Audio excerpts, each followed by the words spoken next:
દ્રશ્ય police team જતાં જ મિસ્ટર કપૂર સોફા પર ઢળી પડે છે. તેમનો ચહેરો લાચારી અને ગુસ્સાથી લાલ છે. બંને પરિવારો કપૂર અને મેનેજર લિવિંગ રૂમમાં ઊભા છે. વાતાવરણ ગંભીર છે.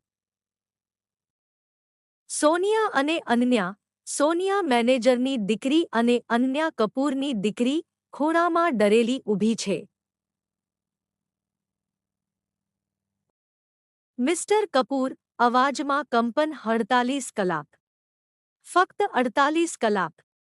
અને મારી દીકરી પર મર્ડરનો આરોપ. મિસ્ટર કપૂર સોનિયા અને અનન્યા તરફ ફરે છે. તેમની આંખોમાં ગુસ્સો અને લાચારી બંને છે.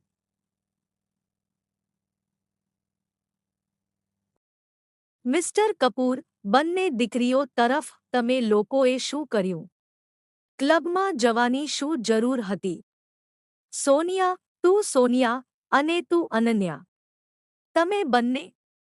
તને ખબર છે હવે તારું શું થશે? તારું આખું ભવિષ્ય. મેનેજર પણ આ તણાવમાં પોતાનો સંયમ ગુમાવે છે. તેની દીકરી સોનિયા પર પણ આરોપ છે. મેનેજર, ખૂબ ગુસ્સામાં સોનિયા તરફ. સોનિયા, મેં તને કેટલી વાર ના પાડી હતી? આ બધું શું છે? તારા લીધે આજે